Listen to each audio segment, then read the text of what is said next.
Pokemon episode 6 Clefairy and the moonstone. Ash, Misty, Brock और Pikachu अपनी journey पे निकल रहे होते हैं सेरुलियन सिटी की तरफ। तभी अचानक एक चीख सुनाई देती है। देखो उस तरफ। वो देखते हैं कि एक आदमी पर ज़ूबैट का झुंड अटैक कर रहा है। ऐश बिना टाइम वेस्ट किए पिकाचू को बोलता है थंडर शॉक और बस ज़ूबैट भाग जाते हैं वापस केव के अंदर। वो आदमी बचा लिया जाता है और खुशी के मारे ऐश को इतना जोर से हग करता है कि बेचारा पिकाचू को फिर से थंडर शॉक यूज करना पड़ता है। उस आदमी का नाम है सीमोर द साइंटिस्ट, जो हर बात पोएट्री में बोलता है। वो ऐश और टीम को केव के अंदर ले जाता है जहां लाइट्स की वजह से पोकेमॉन परेशान होते दिखते हैं। एक पैरस अपने मशरूम लगा रहा होता है और एक सैंडशरू बेचारा ड्राई हो रहा होता है। सीमोर अपना थ्योरी बताता है कि मूनस्टोन आउटर स्पेस से आया है और ये पोकेमॉन की पावर बढ़ाता है। मिस्टी को ये थ्योरी काफी डिफरेंट लगती है और ऐश भी हल्की सी शर्माहट के साथ अग्री कर लेता है। तभी एक क्लिफेरी छोटा सा रॉक लेकर वहां से निकलता है।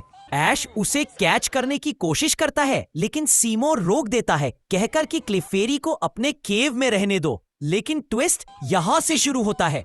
क्लिफेरी एक टनल में जाता है और हेल्प के लिए चीखता है और सामने आता है टीम रॉकेट का म्याउथ का शैडो। टीम रॉकेट अपना क्लासिक इंट्रोडक्शन देता है, जेसी, जेम्स, और अपना प्लान बताता है कि वो मूनस्टोन चुराकर अपने पोकेमॉन को पावर अप करेंगे।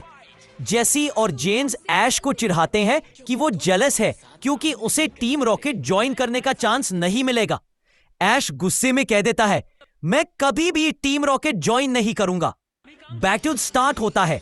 जेसी भेजती है एकन्स, जेम्स भेजता है कॉफिंग, ऐश निकालता है अपना बटरफ्री और ब्रॉक प्राउडली अपना नया ज़ूबैट दिखाता है।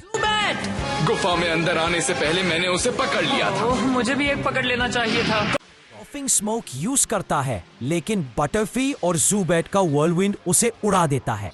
एकन्स बाइट करता है बटरफ्री पर और कॉफिंग टैकल करता है ज़ूबैट पर, लेकिन ज़ूबैट का सुपरसोनिक दोनों को कंफ्यूज कर देता है। रिजल्ट, एकन्स और कॉफिंग खुद ही अपने ट्रेनर्स पे हमला करने लगते हैं। ऐश तुरंत चांस लेता है और बटरफ्री को व्हर्लविंड का कमांड देता है। तेज हवा चलती है और जेसी, जेम्स, एकन्स और कॉफिंग सब हवा में उड़ जाते हैं। रॉकेट और इस तरह टीम रॉकेट एक और बार ब्लास्टिंग ऑफ अगेन हो जाता है। टीम रॉकेट के उड़ जाने के बाद भी एक प्रॉब्लम बची रहती है, म्याउथ। ऐश और ब्रॉक देखते हैं कि म्याउथ केव से नहीं उड़ा। क्लेफेरी भागता है और मिस्टी और सीमोर उसके पीछे जाते हैं, लेकिन एक ब्रिज पर म्याउथ फिर से सामने आ जाता है। क्लेफेरी मिस्टी पे जंप करता है और दोनों मिस्टी और सीमोर गिर जाते हैं पानी में। म्याउथ उन्हें फॉलो करता है पर मिस्टी अपना स्टारियो निकालती है। सिर्फ एक स्विफ्ट और एक वाटर गन में ही म्याउथ की वाट लग जाती है। शाम का सीन आता है। ब्रॉक अपने पोकेमॉन को खाना खिला रहा होता है। सीमोर क्यूरियोसिटी में पोकेमॉन फूड टेस्ट करता है और कहता है नॉट बैड।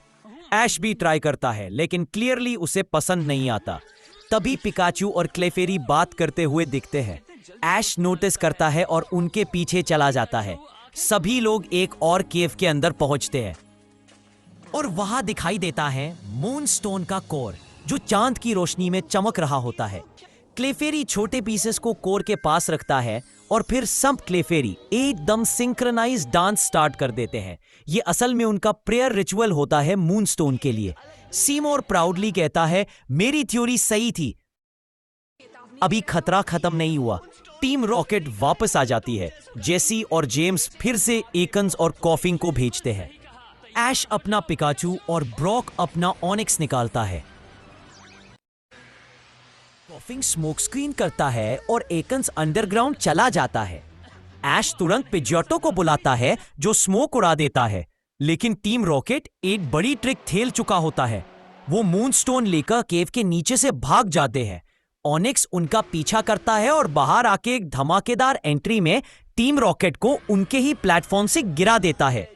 देन क्लेफेरी एक पावरफुल मूव यूज करते हैं, मेट्रोनोम। सब अपनी फिंगर्स हिलाते हैं और मिस्टी और सीमोर भी उनके साथ बोलने लगते हैं। एक ह्यूज एक्सप्लोजन होता है। बॉट्स और टीम रॉकेट एक और बार मुझे लगता है हम गए काम से। मुझे भी।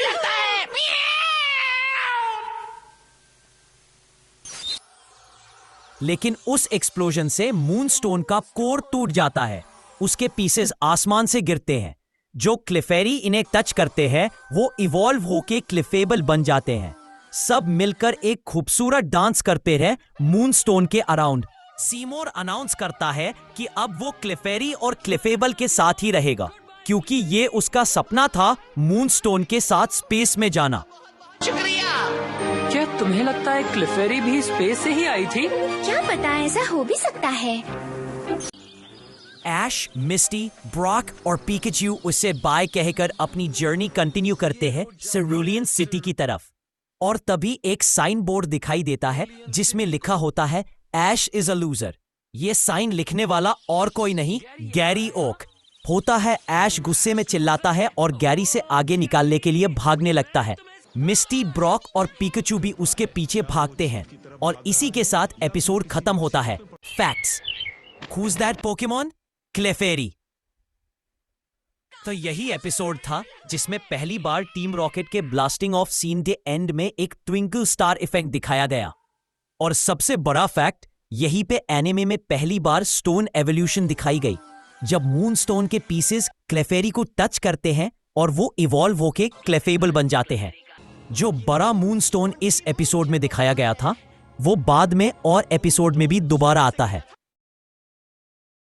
जब ऐश साइन बोर्ड पढ़ने जा रहा होता है, उसके ग्लव्स गायब हो जाते हैं। मतलब एनिमेशन टीम ने ग्लव्स भूल ही दिए। और सबसे बड़ा ब्लूपर, हिंदी डब में जब कॉफिंग ने स्मॉग यूज किया तब ब्रॉक ने कहा डबल टीम। बटरफ्री, व्हर्लविंड अभी! जुबात डबल टीम अभी! लेकिन उसका जुबात एक्चुअली व्हर्लविंड यूज करता है। मतलब मूव अलग बोला, अटैक अलग दिखाया। बहुत अच्छे!